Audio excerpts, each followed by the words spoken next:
Hello, and welcome to Season 5 of the Your Neurodiverse Relationship podcast. I'm Jodi, Carlton, your host, and I'm a neurodiverse relationship expert. But like so many of you, I've been on my own journey of discovering and understanding neurodiversity, both in my personal life with my family members and even myself, and professionally as a therapist and now relationship coach to people around the world. I'm often asked, can neurodiverse partner relationships actually work? And the answer is absolutely they can. Just like any relationship, there are core variables that influence whether or not you'll thrive as a couple. Neurodiverse relationships are no different, but they have the added layer of being neurodiverse, where one or both partners is neurodivergent. So this season, I've got a lineup of couples and partners who are in neurodiverse relationships that are working. They get real personal with me about the challenges they have faced and how they've overcome those challenges in their relationships. Let's get started.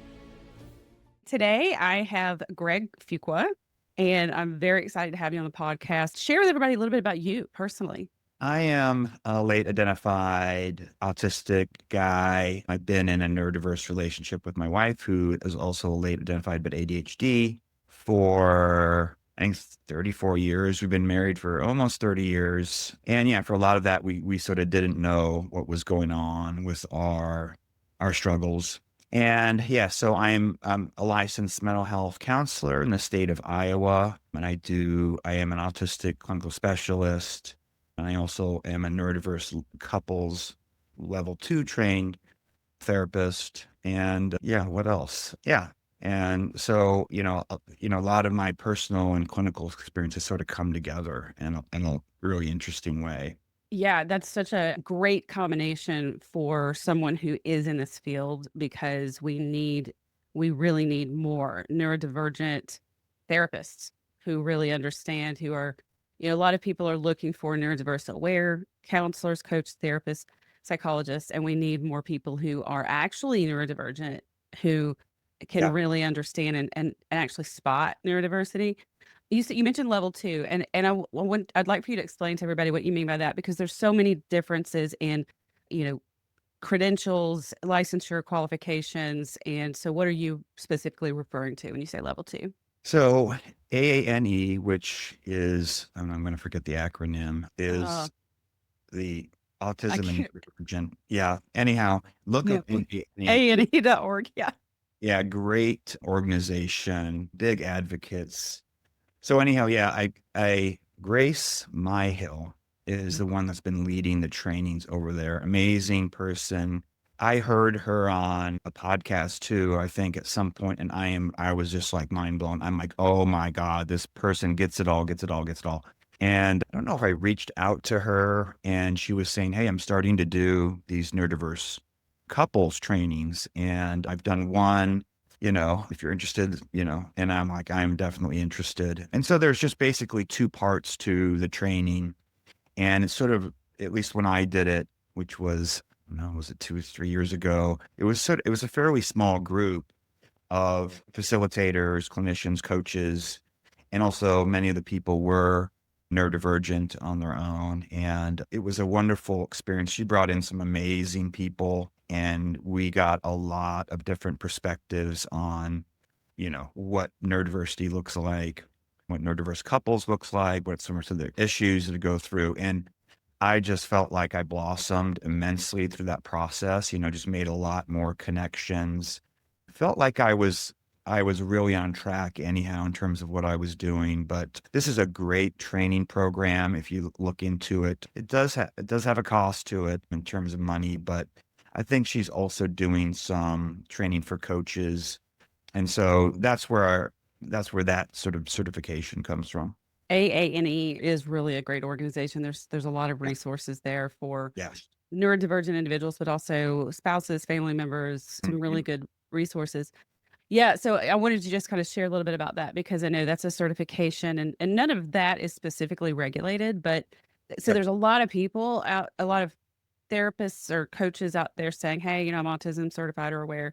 And I wanted you to specifically share about AANE because it is one of the better organizations for sure. I think Robin Tate and Stephanie Holmes and some of the other names that people may see circulating have been trained there as well. Yeah, and the autism clinical specialist certification through PESI was something that I looked into, and I'm like, I should probably get this. To be honest, doing it, I'm like, this is not that great. And it very much a sort of children's perspective on it. There was some good information to take away, but I sort of got it as a way to say, this is kind of what I do in the field. And it's sort of to reaffirm that, how valuable it was to me was kind of a wash in my opinion. But it's something that I keep because, like I said, it very much describes what I do more than anything. Well, and I think what you just said there is actually an important message to people who are listening who are clinicians or coaches, because what you just said is the reason why I've never gone through the AANE program. I've been licensed for 20 years and working in this field for, at the time that I even heard about it, about 15 years. And I think people who are neurodivergent, who are already in this or in neurodiverse families, oftentimes we're the ones that are the most qualified to teach those things. So as far as it's validating to go through a program like that and say, this is what I knew. David mentioned of PESI, David Glick. I don't know if you've met him yet, but he is an autistic therapist who's been in the Atlanta area. I've known him for several years now, and he's had practices here for over 20 years. He's got several locations, and they have been working in the area of autism for at least 20 years with teenagers, parents, adults. And he actually recently is going to be conducting a training through PESI. He's going to be teaching it. So I'm looking forward to getting some of that education out there for the people who are trying to help. So let's just segue into the whole theme of this podcast is, can neurodiverse relationships work? And you weren't able, unfortunately, to be on the panel that we met. There's another podcast episode that there was a whole panel of us that are working in the field that talked about this. And I think those of us who are in neurodiverse families and relationships, and we're the professionals providing services, I think I've been talking to so many of you to talk about, can these relationships work? So let's just jump right in about your thoughts on that, both personally and professionally. Yeah, I mean, so obviously that question's an important question. It opens up a big can of worms in terms of breaking that down. But the short answer is absolutely yes. And when it can, it's a beautiful thing. It really is. It's an amazing thing. And so I would say that for my wife and I, I've got the sort of living proof of that, So part of the difficulties, I think, with a neurodiverse relationship is, number one, the likelihood that both of you have relational trauma skyrockets. Okay. So the likelihood that you're going to be triggered by one another. And for whatever reason, couples seem to be attracted to the person they need to do their own trauma work around. I don't know what that is, but it's a thing. It is a real thing. It sure is. And right, so that's a double-edged sword, which is that makes for the potential for a lot of conflict, but also for the potential for incredibly powerful corrective healing experiences in relationships, right? And if you don't know your neurotype, you're in big trouble in a relationship if you're a neurodiverse couple. And so what we don't understand about other people, we tend to fill in negatively with negative assumptions and assumptions of wrongness. And this is the whole problem with pathology and also the pathology of neurodivergent kids, in terms of in my opinion. But, I am at fault at this. My wife's at fault with this. What we really didn't understand about each other, meaning the difference in our neurotype, how we communicate, and also whatever baggage we have relationally, how we think, how we process is different. And when those don't match up, people very quickly go, what is wrong here? And they don't often get very curious or empathetic. They go, there's something wrong here. There's something wrong with you. And so when you don't match up with somebody, and very different neurotypes often don't in many ways, that can create a lot of adversity in a relationship. But on the flip side of that, differences in relationships, I think, are necessary to the richness of relationships and also the potential to grow together. If you marry somebody that's pretty much you, there's not a lot there, right? It's already done. And so the difference is in terms of how we understand and can grow through who our partner is, who they represent to us, and how we can build affection for those differences, how we can understand our differences, embrace diversity, and complement each other's and our skill sets is a real potential area for richness and fulfillment in a relationship. So that's kind of a short but complicated answer to your question. Yeah, and I want to circle back to a couple of things you said as far as that complementary aspect of it there. I totally agree. And I think I've said almost the exact same words to my clients about how if you're so much alike, the whole worldview is so narrow. And Yeah. even in just as partners, we're dealing with that. Well, we're enjoying the world together, but we're also dealing with whatever challenges come our way. And I tell people if you have different skill sets, then you've got more view. It's like you're looking this way and your partner's looking this way, and you got a 360 now of all the potential things that are coming your way, and you can see, you can face those challenges better because you have those different perspectives. And it's so hard for people to shift. And so going back to what you said about why we choose who we choose, and Mhm. I believe that it has to do with us as being as human beings, we're creatures of habit. And so we are drawn to the familiar, Yeah. even when the familiar is not good for us. It's still the familiar. And it's Yeah. kind of like the devil you know versus the devil you don't know. That's right. You and I, as clinicians, we see this over and over again. I know I've lived it in my own personal life Yep. where you're drawn to that familiar. And until you rewire that or heal it, you heal from it and you recognize it as not good for you, you're going to continue being drawn to it. So many of my clients, when their relationships are falling apart, or even maybe this is a second or a third marriage, Yep. they leave the relationship, or somebody may have left them, and then they just don't do the work to figure out what went wrong and what they Yes. contributed to it. Because I Yes. think the mindset is, I was unsafe in that relationship, or I'm unsafe now. Therefore, you're the problem. You're what's making me feel unsafe. Therefore, you're the problem. That's And right. so they think, well, I'll just go find somebody else Yeah. And repeat the same pattern. again, again, and again. Yeah. So tell us a little bit more about your own personal experience, because you've been in this relationship for 30 something years, you said. Yeah. And tell us a little bit about that journey. Yeah. So, boy, there's a lot there. Speaking to that we're attracted to sort of the work we need to do in a way, or attracted to that comfort level. I don't think I was aware, but I was quite mature in my mentality in terms of looking for a partner. And what I wanted in a partner was what my mom wasn't. And so my partner represented that, which was someone who was soft, attentive, empathetic, nurturing, motherly. And so when I was looking for a partner, I was looking for somebody who might be, if I decided to have kids, would be an amazing mother. So in some kind of weird way, I was looking for what I hadn't gotten as a kid. And so there was some kind of awareness around that, at least. Our relationship dynamic became difficult fairly quickly because I have struggled to really work a full-time job my whole life. And I was an artist. I was an artist, an art teacher, and art professor for 25 years before I became a therapist.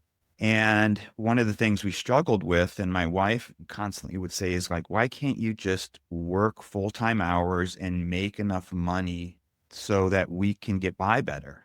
And I'm like, because I am so depressed, because I think I may kill myself if I do that. And it wasn't a way of trying to over control the situation. It was a literal thing. I knew if I did not have enough space for myself, if I didn't have ways of reconnecting with myself, which was art, and art was this place where I could go inside and then express what was happening inside, which I couldn't do otherwise. And so it was a very healing thing for me. I needed that. And the intensity of the world and the work world was just too much for me. And a lot of times, I could get by with maybe 30 hours a week. For a while, I was in construction, I was out of school, and I was absolutely miserable. And what's nice is what we did right away is we sort of did more turn taking. Now, she was always frustrated by that. Why can't you do this? What's wrong with you? All the stuff that we hear all the time. And we did pretty good with some turn taking in our relationship, which I think is really important to do, which is while she was getting her graduate degree, I worked. As soon as she got done, I got back into school and she worked. And then when I got out of school as an artist, I struggled big time, struggled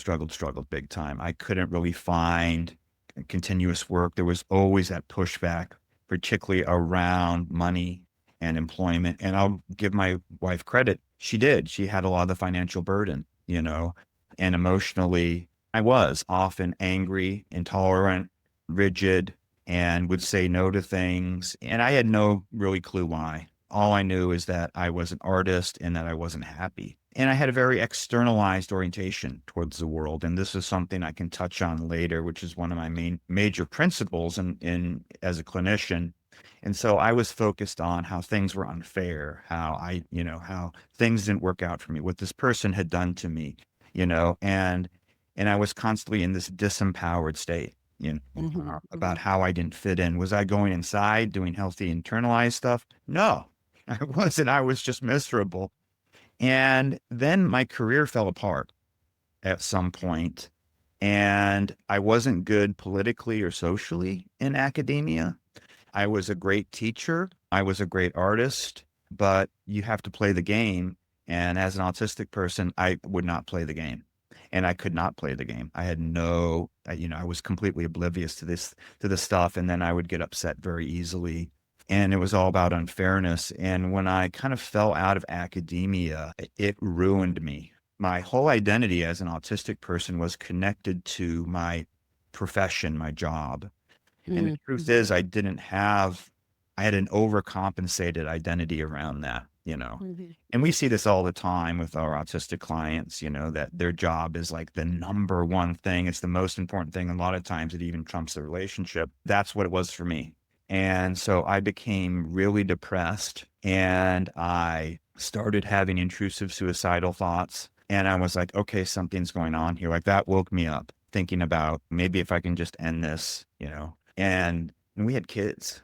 This was not a good thing. And so I finally said to my wife, I think I'm depressed. And we both had such relief just from that acknowledgement. Eventually, I got back into teaching a little bit and started having much more powerful experiences as I also got into my own therapy. And my first therapy experience was with an affect-based counselor who was amazing for me. And she opened up my emotional world that I'd never seen. I knew anger and I knew frustration. That's most of it.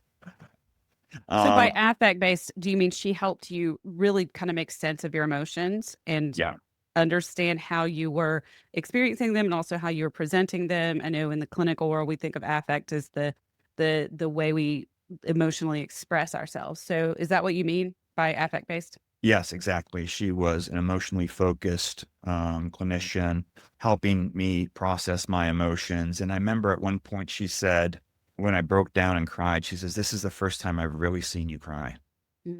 At times I would have tears that would kind of come up in my eyes. But then at one point, I was like a child. I couldn't breathe. It's not running down my face. I couldn't The stop ugly crying. cry. So she had pried something open in me. And not only was that scary, but I walked away going, whoa, there is so much in here. Emotions are so intense for me. She allowed me to do that more. And then literally for 2 years, I cried every day. And I was commuting. And during that commute, that was my time to sort of get on my side and get connected to my emotions. And I would just cry.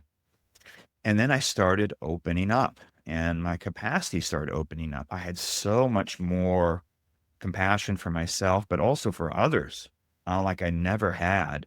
And that work was the work that sort of took me into eventually getting into counseling work. And I had people tell me since my first class as an art teacher, "Oh, you need to go into art therapy. This is amazing," because I have a very sort of internalized and expressive style as it relates to teaching art. And people just loved it. And I was just kind of like, haha, it's a nice compliment. But I eventually sat down and decided to make really 2 important lists in my life. And one of them was everything I'd gone through. And so it was this recapitulation of my whole history that created all these contexts. It helped me get on my own side. And I'm like, wow, I've had this intense internal world and life. And then I made a list of everything I could possibly be. And these were really exhaustive lists. I mean, I really went into it. And at the bottom of everything I could possibly be, I got to art therapist and counselor. And it was like, boom, something had hit me really powerfully in the head. And then I'd connected it back to, you need to go into art therapy and you're a wonderfully expressive art teacher and you really helped me find myself. And then I started thinking about all my values related to teaching. It was helping people process their stories and connect to their identity and to be able to work through that and apply that and find expressive outlets for themselves and to find their expressive potential. There was all these big themes, and they were all healing and they were all connective. And I realized that was what art was for me, but what I was doing was therapeutic. And so I went to my wife and said, I think I need to do this. And she was like, oh, okay. The one thing about my wife is she has been incredibly patient, tolerant, but has suffered along the way with me, no doubt about it. And then I still didn't know, that I was on the spectrum, but I was starting to work with couples and autistic people. And I'm like, wow, I'm really good at this. And with my couples, I'm like, haha, your husband's not depressed. He's on the spectrum. I could pick up on it like this. And so I was giving people a lot of informal assessments. And this was the point of where everything shifted even more greatly as I'm like, I need to take these assessments. I need to know what my clients are going through and what this looks like. And I went through one and I'm looking at the results. And I'm like, oh, haha, I'm on the spectrum. I need to take this again and just get it better. I need to get it right. And then I'm even more on the spectrum. And then I'm like, okay, hold on. Is this a possibility? And then I'm like, oh my God. And I Ding, remember ding, ding, ding, ding. Yep, walking up to my wife in the living room and saying, I think I might be on the spectrum. And she said, yeah, we already knew that. And I was like, why didn't you tell me? She's like, this was your journey. But she had known. And I went back to that point where she had known and she'd figured it out with her own therapist. Everything had gotten better for me from that point on because she had a context to understand what was happening to me and why.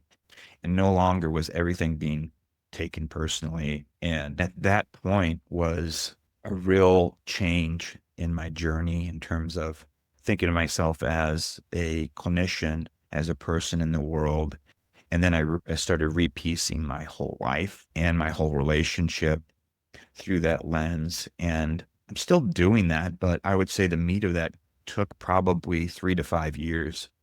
And so for the people that are recognizing their neurotype and their neurodivergence, this is a process.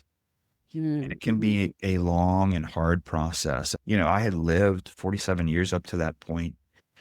Everything I'd known about myself had to be reseen. Everything I had gone through, all of the things that I did and who I was as an artist, what my imagery even meant, all changed. And trying to rework that and move forward it's a process. It takes time. And so after that, that's when I started piecing my personal life and being able to apply it to my professional life in ways that really started profoundly impacting the people around me. Everything had come together for me suddenly. And that's what it took for me to kind of get to where I was. And then since then, everything I've done has happened for me, where my whole life before that was a fight and miserable. Everything has come together. And so when you really find your authentic voice and your real authenticity, for whatever reason, the world often affirms it. I don't know what that is. I've seen this with so many of my clients too. And this is what's happened for me is I hardly make any effort. And I have all these opportunities that have just fallen into my lap and things that have played out. And I'm like, this never happened in my art career. Not one piece of it was easy. And so that's kind of a story of my journey. Such a powerful story and journey there. And there are several things I want to circle back to and just emphasize. That last thing that you said about finding your authenticity, I have a Facebook group, a private group for neurodivergent partners. It's not a couples group, but there are both neurodivergent and neurotypical men and women in the group. And one of the posts that I drop in regularly is, what have you learned new about neurodiversity this week? And just this week, a woman who is autistic said, I figured out that if I just live within I think she may have even used the word authentic self, but that was the message. Then I'm more likely to be successful than if I try it the neurotypical way. Absolutely. Yeah, so that when you just said that, it just was like almost exactly what this woman was sharing in the group. And I think that for so many neurodivergent individuals who are raised up in a mostly neurotypical world, that fight has been going on since childhood of trying to be a square peg in a round hole. But then when Yep. we finally get to the point where like, I'm actually a square peg and I'm good with that, then like you said, the planets start to align a little bit Yeah. more for you personally. But I want to circle back. You mentioned you were looking for what your mother was not, and I was just wanting to say, but that's the other thing we do. We look for the familiar, or we very intentionally look for something that's not the familiar. We still bring though the trauma. We still bring Yes. the stuff, the baggage, and that still has to be healed.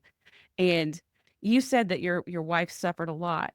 And I just want to note that you did too. You both Yeah. suffered. And you mentioned that if a couple doesn't know what their neurotype is, it's particularly difficult, especially if you're in a neurodiverse relationship. Yes. And I can see so much of that in what you've described about your own journey because your misalignment, your mindset about who you were and why you worked the way you did, why your brain works the way it did was causing so much turmoil for you personally and then by proxy for Yeah. her as well and in the relationship. And one of the key things that you said about externalizing is part of the reason why couples work doesn't work unless both people are ready to do that internal work. Yes. And I loved the way you and your wife evolved because you hit that point that motivated you when you started having the intrusive suicidal thoughts. That was that moment where all of a sudden you're motivated because I've got kids. This is not good. So you then went and stopped looking at everything out there that was happening to you and went to a therapist to say, okay, help me figure out me. And Yes. that changed everything for you. And then your wife in a parallel was doing her own research or whatever and work with her therapist, figured out you're autistic. But one of the most beautiful things you said is that she waited for you. She waited for you to get there. And so many partners make the mistake of trying to force that onto a spouse. And I understand why. They go to their spouse and they want to say, hey, I figured this out. You're autistic. But then that's often still met with see, you're the problem. You're Right. autistic and you Yep. need to go get yourself fixed and you need to go get help. And I have couples come in and sometimes it's real clear right away that a neurotypical partner is there so I can help their autistic partner. And they're ready to Exactly. kind of come in, inform me, and then bow out and let me do the work with their partner. And they're caught off guard a lot of times when I'm like, hey, you're part of this too. Let's meet one-on-one. And, Yep. and when I start pressing them to do their own work, they're like, wait, what? This is not about me. So Exactly. that's very problematic. And I think you work with couples, I work with couples. I know what those ingredients are when I meet with a couple almost from the first session of, okay, these folks have the ingredients to get this turned around, even if it's pretty antagonistic and high conflict at that point. Whereas yesterday I met with a couple who I've been seeing them now for almost, I don't know, maybe even almost a year. And I told them yesterday, I said, look, it's been almost a year and you're still where you were when we started and you're both still in that defensive finger pointing blaming stance. And I think it's time we start looking at whether or not there's too much water under this bridge if you both have the ingredients to make this relationship work. Because you said the short answer is yes, neurodiverse Yeah. relationships can work, Yeah. but there are those ingredients that are necessary. And I Yes. even told them, I want you to go watch my podcast season that's coming up. And I want you to see what's there for these couples that are making it work. And then look at your relationship. And maybe that will help them find that Right. motivation.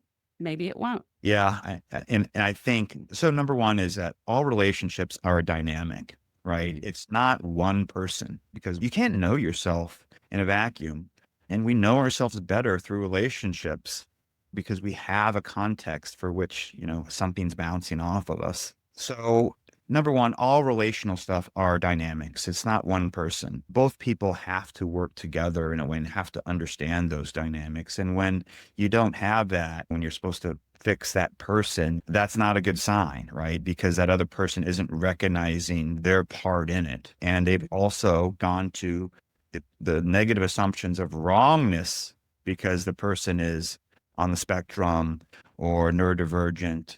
And because they're wrong in how they approach, how they think about love, how they speak, how they talk, how they process, how is that relationship going to heal when the core of who they are is wrong? So guess what? That person's got some work to do, right? Mm-hmm. And I always say individual work on the hierarchy of therapy is way more important than couples work. It's the first thing I say. And one of the things I ask my couples right away, are you in your own individual therapy? Because if you're not, it goes much more difficult. When you're right that part of the trouble with couples work is the pointing across the table or the room. And what I say is take your finger, see yourself, and stay right there over and over and over again. And again, it's the difference between externalizing your problems, which is a disempowered orientation, in my opinion, which is I need to change this person. I need to change the conditions of the world. I need to change the tilt of the planet or whatever, instead of saying what is going on inside of me, right? Yes. And that is a place of empowerment. And that's where couples work also goes oftentimes when it goes well, is the pressure you put on each other by pointing just crumbles the dynamic even more. And as I say, one of the laws of neurodivergent physics is pressure and stress amplify those traits. So if we are creating stress and pressure on a relationship dynamic by pointing the finger, what's wrong with you? Why are you doing this? I don't understand this. You're wrong. Guess what? Those problems actually increase. Yes. I like to pull little scientific tidbits into my work with people too. And, I want to just emphasize, because anybody who has either worked with me or has been listening to my podcast has heard me talk about the boxing ring. It's exactly what you're saying. That's my term for it. But I want the listeners and the viewers to really hear that those of us who are working in this field, we are coming to these same conclusions independently of knowing each other. I haven't been through the AANE training that Greg's been through. But even on the panel session for this season's podcast, we all talk about that antagonistic dynamic that is a total deal breaker. It just completely blocks any progress. And of course, it's so hard to do that individual work. It's so vulnerable. And that work can't be done in a couples session because the very nature of the boxing ring is about defending yourself. It's about safety. When people don't feel safe, emotionally safety, psychologically safe, when people don't feel safe, they can't go to that place where they're vulnerable, especially with the person that's making them feel unsafe sitting right there. And so many of us, a lot of my clients have their own personal therapist. And if they don't, and even if they do sometimes, I still do individual work with the couples that I'm working with. And I know others like Barbara Grant and I think Stephanie Holmes. A lot of the folks that do this require that you do that one-on-one work, which I want to point out is fundamentally different than the training that marriage and family therapists get. Yes. And I'm not criticizing that training, but I'm going to just say that in the work that I do with neurodiverse couples, it's imperative. You just said the individual work is more important than couples work. And I totally agree with that, because I've said before, even it takes two individual healthy people to make a healthy marriage. Yeah. So here's the thing is that my wife and I have never done couples work. People There you go. no, we just done our individual work and it's made everything so much easier. Right. And so that's a demonstration of that. Now we've done family work. I've done group work on my own. And so that tells you everything you need to know, and I have the same experience. A lot of times I'm working with the couples and then I'll stop and say, what I want you to notice right now is that I'm working with you individually. Both. We're not actually doing couples work, and here's why. And so again, take the finger, point it back to yourself, and we have to do a lot of that. Even circling back to what you said, I also want to just kind of piggyback on that. You talked about how your wife was doing her own individual therapy and had come to that realization that you're autistic. And you said that life had improved, even though you didn't know specifically that was why it had improved. And I don't want people to hear that, well, she figured it out, so she started accommodating you. A lot of people think, I hear this all the time, why do I have to do all the work? Why do I have to make all the Yeah. accommodations? And I'm like, Yes. no, it's not about you making all the accommodations. It's about you doing your part, your work. And once you have that insight, oftentimes it just completely shifts the meaning and your understanding of what's happening in the relationship, which that benefits you, the person who's doing that work. Do you want your life to improve? If you're willing to do your own personal work, then that has a benefit to you and your partner. But if you're in that, well, if I'm going to do the work, then he has to do his work too. Then you're kind of staying in that boxing ring, you're keeping score, and that's Yeah. not Right. going to help anybody. Okay, we're going to pause there for this part of my interview with Greg Fuqua, but be sure and tune in for part 2, where Greg is going to share more about co-regulation and attunement and specific tools and skills, practical applications that he and his own wife have used in their relationship to really make their relationship solid and healthy. So you're not going to want to miss that one either. That's a wrap for today's episode. Be sure to subscribe or follow the podcast so you won't miss any of these amazing interviews. And as always, if you're benefiting and enjoying this podcast, please give us a review. It really helps other people know that this podcast is really beneficial and worth listening to. Thanks for watching on YouTube or tuning in to your favorite podcast platform. And don't forget to visit me online at jodicarlton.com for more resources. I have assessment quizzes, educational articles, courses, and more. And if you have any questions, just reach out to my team at gethelp@jodicarlton.com. Until next time.